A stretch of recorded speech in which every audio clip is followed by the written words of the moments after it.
नमस्कार मित्रों, हम कर रहे हैं सूजस माह की मासिक पत्रिका और इस पत्रिका में हम जनवरी माह से स्टार्ट कर रहे हैं। हम पूरे वर्ष में ये सीरीज़ लेके आएंगे। जब भी ये सूजस का मासिक अंक आएगा आप इसको देखना नहीं भूलें, क्योंकि इसको देखने के कई फ़ायदे होते हैं। सबसे पहले तो सूजस माह की पत्रिका पढ़ने का हमारा उद्देश्य ये रहेगा कि हम करंट के जो कि भी क्वेश्चन बनते हैं राजस्थान के प्रत्येक एग्ज़ाम में उनको कवर कर पाएँ। और इसके साथ ही हम ये भी देखेंगे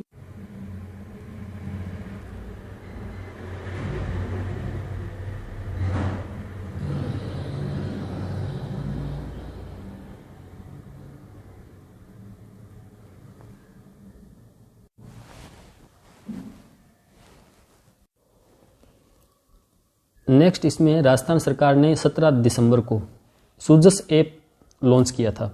17 दिसंबर को सूजस ऐप सूचना व जनसंपर्क विभाग द्वारा तैयार था। ये सूजस ऐप वो लॉन्च किया गया था और राज्य स्तरीय विकास प्रदर्शनी में इसका लॉन्चिंग की गई थी। ये सूजस ऐप है, DIPR की वेबसाइट से आपको ये मिल जाएगा सूजस ऐप, जहाँ प्रतिदिन सूजस बुलेटिन, सूजस बुलेटिन साई आवाज़ नाम से एक पॉडकास्ट भी बनाया हुआ है इनका यूट्यूब पर, उसका प्रसारण भी किया जाता है। और वैसे सूजस के जो प्रतिदिन बुलेटिन आते हैं वो मेरे YouTube चैनल पर आपको शॉर्ट में, बिल्कुल शॉर्ट में, जो हमारे एग्ज़ाम के पॉइंट ऑफ व्यू से काम के होते हैं वो आपको वहाँ पर मिल भी सकते हैं। आप उनको रीड कर सकते हो डेली। यहाँ पर एक दिया हुआ सरकार की योजनाओं का प्रचार जो हमारे एग्ज़ाम पॉइंट ऑफ व्यू से कोई काम का नहीं है। नेक्स्ट है पश्चिमी राजस्थान उद्योग हस्तशिल्प उत्सव। 6 से 15 जनवरी तक आयोजित 33वां पश्चिमी राजस्थान उद्योग हस्तशिल्प उत्सव, ठीक है, जोधपुर में आयोजित किया गया। रावण का चबूतरा मैदान में जिला प्रशासन, जिला उद्योग वाणिज्य केंद्र, रिको और नोडल एजेंसी थी मरुद्रा इंडस्ट्री एसोसिएशन। इनके तत्वाधान में 6 से 15 जनवरी तक आयोजित 33वां पश्चिमी राजस्थान उद्योग हस्तशिल्प उत्सव। तो ये भी एग्जाम में क्वेश्चन बनने लायक है। नेक्स्ट देखिए MSME नीति, ठीक है, नई MSME नीति। सूक्ष्म लघु व मध्यम उद्योग नीति 2022 आई थी। राजस्थान की 40% आबादी, जो राजस्थान की 40% भूमि जो है दिल्ली मुंबई औद्योगिक गलियारे के दायरे में आती है और राज्य के जितने भी उद्योग है उसमें 98% उद्योग जो है MSME श्रेणी में आते हैं। तो राज्य के लिए ये जो MSME नीति है ये काफ़ी कारगर रहने वाली है। इसमें काफ़ी अच्छी स्कीम्स भी है। इसका लक्ष्य जो है, नीति का लक्ष्य कुल 10,000 करोड़ रुपए का निवेश और 20,000 नई MSME इकाइयों की स्थापना करना और 1 लाख लोगों के लिए रोजगार पैदा करना है। इसी नीति के तहत 9,000 MSME को जीरो डिफेक्ट जीरो इफेक्ट प्रमाण पत्र भी दिए जाएंगे। मोस्ट इम्पोर्टेंट है MSME नीति के बारे में, ये आपको पता होना चाहिए कि लक्ष्य क्या है MSME नीति का। वो है 10,000 करोड़ रुपए का निवेश, 20,000 नई MSME इकाइयों की स्थापना और 1 लाख लोगों को रोजगार पैदा करना।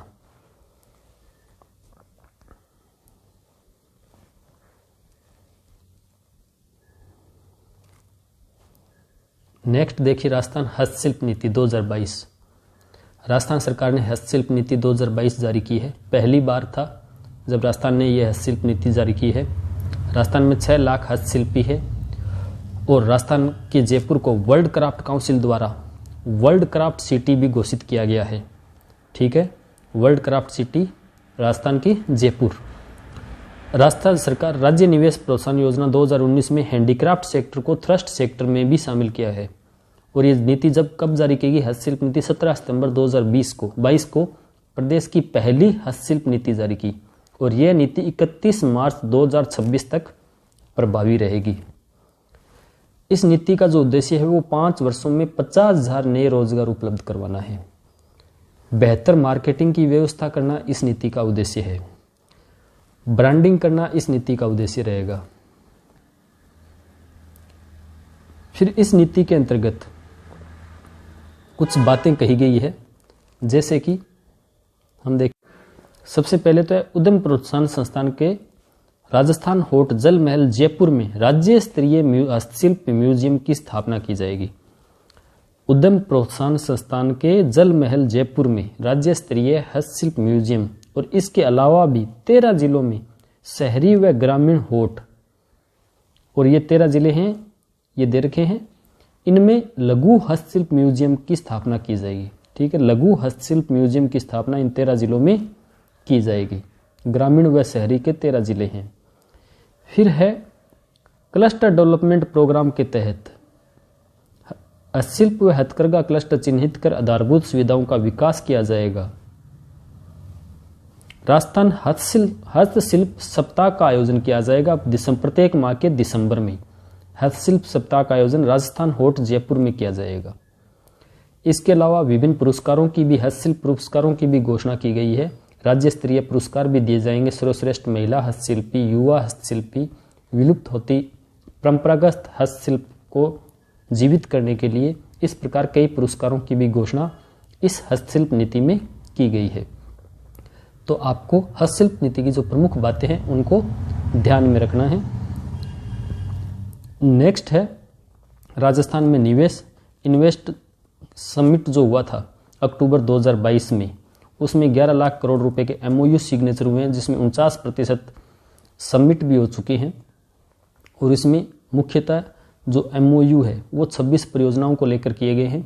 जो यहाँ पर 26 परियोजनाएं टोटल दे रखी है। एग्जाम में हमें इतना ही पूछा जाएगा। और ये MOU साइनिंग का कार्यक्रम 23 जनवरी को आयोजित किया गया जयपुर में। ये भी आपको ध्यान रखना है, कब आयोजित किया गया MOU साइनिंग कार्यक्रम, 23 जनवरी को MOU साइनिंग कार्यक्रम आयोजित किया गया। नेक्स्ट है जनजाति क्षेत्र को लेकर, यहाँ पर ज़्यादा एग्जाम के पॉइंट ऑफ व्यू से कोई ज़्यादा नहीं है। जन सूचना पोर्टल देखते हैं।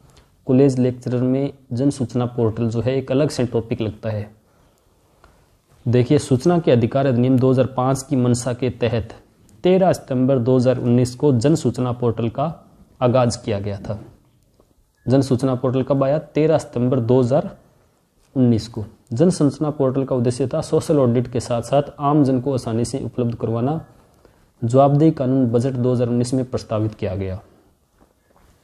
सबसे पहले जन सूचना पोर्टल पर 13 विभागों की 23 सूचनाएं उपलब्ध करवाई गई थी। बाद में बढ़कर 115 विभागों की 332 योजनाओं के साथ 691 तरह की जानकारियां आज वर्तमान में उपलब्ध है। और जन सूचना पोर्टल सूचना के अधिकार अधिनियम की धारा 4(2) को क्रियान्वित करता है, जिसमें यह कहा गया कि प्रत्येक लोक अधिकारी का यह निरंतर प्रयास रहेगा कि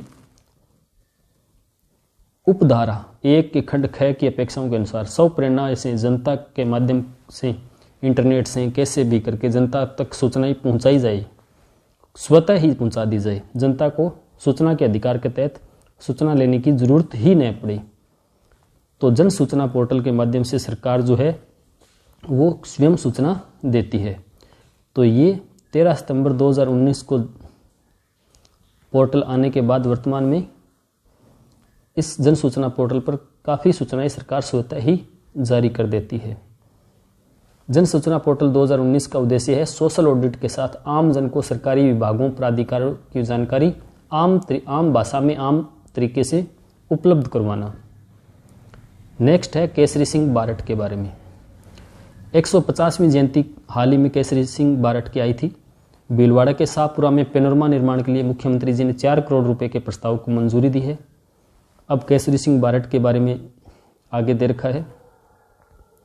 इन्होंने 1930 में मेवाड़ के महाराणा फतेह सिंह को करजन के दरबार में जाने से रोका था और चेतावनी का चुगटिया लिखे थे, 13 सोटे थे और अपनी काव्य प्रतिभा का परिचय दिया था। 150वीं जयंती पर बारट सप्ताह का आयोजन भी भीलवाड़ा के शाहपुरा कस्बे में किया गया था। केसरी सिंह बारट का जन्म 21 नवंबर 1872 को शाहपुरा रियासत के देवखेड़ा नामक एक चारण समाज परिवार में हुआ था। इनके पिता का नाम कृष्ण बारट और माता का नाम बख्तावर, जिनका निधन बचपन में ही हो गया था। इन्होंने शिक्षा महंत सीताराम की देखरेख में 6 वर्ष की आयु में शिक्षा प्रारंभ की और पिताजी ने 2 वर्ष बाद उदयपुर में काशी से एक विद्वान पंडित गोपीनाथ शास्त्री को बुलाकर इनकी औपचारिक शिक्षा दीक्षा शुरू की थी। केसरी सिंह प्रतिभा के धनी और अमर कोश इन्होंने कंठस्थ कर लिया था। 1910 में उन्होंने वीर भारत सभा की स्थापना की। 1912 में राजपूताना ब्रिटिश सरकार द्वारा जिन क्रांतिकारियों को निगरानी सूची में रखा गया था उनमें केसरी सिंह का नाम राष्ट्रीय अभिलेखागार की सूची में सबसे ऊपर था। 2 मार्च 1924 को शाहपुरा के राजा नाहर सिंह के सहयोग से इन्हें गिरफ्तार कर लिया गया और प्यारेलाल नामक एक साधु की हत्या और दिल्ली लाहौर षड्यंत्र केस में राजद्रोह, षड्यंत्र व कत्ल आदि की आरोप लगाए गए।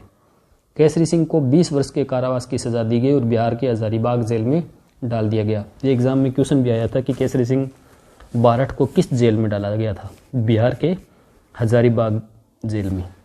इनका बारठ का पूरा परिवार ही जो था वो क्रांतिकारी था। इतिहास में इनको इतना स्थान नहीं मिला जितना मिलना चाहिए था केसरी सिंह बारठ को। इनका भाई जोरावर सिंह और इनका पुत्र कुंवर प्रताप सिंह बारठ ने भी अपने देश के लिए प्राण न्यौछावर कर दिए थे। पूरे परिवार ने आज़ादी के आंदोलन में अपना बलिदान दिया था। इन्होंने कारावास ने जेल में एक अपनी नई कला, सैन्य कला विकसित की थी जिन्हें चमवाई कहते हैं। चमवाई होती है इटली की स्वात टीमें धुएं से भरे घरों में घुसने के लिए क्या करती है। जेल से रिहा होने के बाद उन्होंने ब्रिटिश सरकार के विरुद्ध अपना संघर्ष जारी रखा था। 1920 में आबू के गवर्नर जनरल को एक पत्र लिखा जिसमें इन्होंने उत्तरदायी सरकार की स्थापना की एक योजना प्रस्तुत की। बारठ का जन्मस्थल देवखेड़ा में उनके पूर्वजों ने उनके नाम उनके गांव के लोगों के लिए 3 तालाब करणी सागर, उनाड़ सागर और कृष्ण सागर बनाए थे। भारत सरकार के सांस्कृतिक मंत्रालय ने 80 गांवों को मेरी गांव मेरी धरोहर घोषित किया, जिनमें 6 गांवों में देवखेड़ा को भी शामिल किया गया। जो राजस्थान के 6 गांव थे उनमें, और उनमें देवखेड़ा भी शामिल था जो एकमात्र क्रांतिकारियों का गांव है। ठीक है, देवखेड़ा 6 गांवों में शामिल था जो मेरी गांव मेरी धरोहर घोषित है। ध्यान रखना भी, देवखेड़ा। अब जैसे एग्जाम्स में देवखेड़ा का पूछ लिया जाए तो हमें, अगर हमारी ये सूझ से एक बार देखी होगी ना तो हमें याद भी रहेगा। फिर है देवनारायण स्कूटी योजना। देवनारायण छात्रा स्कूटी वितरण और प्रोत्साहन राशि सरकार द्वारा जारी की जाती है। अति MBC वर्ग की बालिकाओं के उद्देश्य को शिक्षा से जोड़ने के उद्देश्य से ये योजना लॉन्च की गई थी। 2.5 लाख रुपए से कम इनकम होनी चाहिए। 12th पास बालिकाओं को ये दी जाती है। और इसके अंतर्गत आपको पता होगा प्रति माह 1500 के निर्धारित लक्ष्य के अलावा 1520 छात्रा के प्राप्तांक के समान कट ऑफ वाली छात्राओं को भी स्कूटी निःशुल्क वितरित की जाती है। एक है पालनहार योजना। पालनहार योजना में आपको पता है 1.20 लाख रुपये से कम आमदनी वाले जो एकल बच्चे हैं जिनके माता पिता की कोरोना से मृत्यु हो जाती है, उन बच्चों को पालने वाले पालनहार कहलाते हैं। उनको ये स्कीम्स में लाभ दिया जाता है, पालनहार स्कीम्स में। नेक्स्ट है राजस्थान जन आधार कार्ड योजना। जन आधार योजना 1 नंबर 1 कार्ड। इसमें आपको 2019-20 के बजट में ये शुरू की गई थी। राजस्थान जन आधार योजना 2019 18 दिसंबर 2019 को शुभारंभ किया गया था। इस योजना का 10 अंकीय परिवार पहचान पत्र होता है। परिवार महिलाओं के नाम से, मुखिया के नाम से बनता है, और व्यक्तिगत पहचान पत्र जो होता है प्रत्येक सदस्य का वो 11 अंक का होता है। ये आपको ध्यान रखना है। इसमें 171 योजनाओं का लाभ दिया जाता है। 1 मई 2022 से सरकार ने जन आधार कार्ड को ही राशन कार्ड घोषित किया हुआ है। नेक्स्ट है शेरगढ़ का किले के बारे में जानकारी दे रखी है। 12 जिले में कोसवर्धन पर्वत शिखर पर है और ये किला 2 भागों में विभक्त है। किले के पास ही रानी पोखरा नाम का एक तालाब है। तो ये हो गई हमारी सूझस माह की पूरी मासिक पत्रिका। आई होप ये पढ़ाने का तरीका आपको अच्छा लगा हो। नहीं तो मैं अगले में आपको नोट्स से पढ़ा दूंगा, पहले से ही नोट्स तैयार कर लूँगा और महत्वपूर्ण जानकारियाँ उसमें दे के आपको वो नोट्स उपलब्ध करवा दिए जाएंगे, या फिर पढ़ाने का तरीका यही रहेगा, अलग से आपको नोट्स टेलीग्राम चैनल के माध्यम से प्रोवाइड करवा दिए जाएंगे।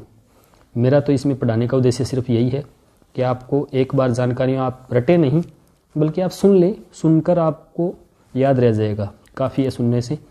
और जब भी आपके बाद में एग्ज़ाम्स में ये क्वेश्चन इस प्रकार का आएगा तो आपके अचानक से माइंड में ये चीज़ याद आ जाएगी, और 1-2 बार इसको पढ़ोगे तो आपके ये कंठस्थ हो जाएगा। जय हिंद, जय भारत। लाइक और सब्सक्राइब करना न भूलें। हर माह में आपको सूझस की जो डेली अंक का जो कम्युनिटी पोस्ट मिलती है उसको भी लाइक किया करें। अपने दोस्तों के साथ शेयर भी करना न भूलें। जय हिंद, जय भारत।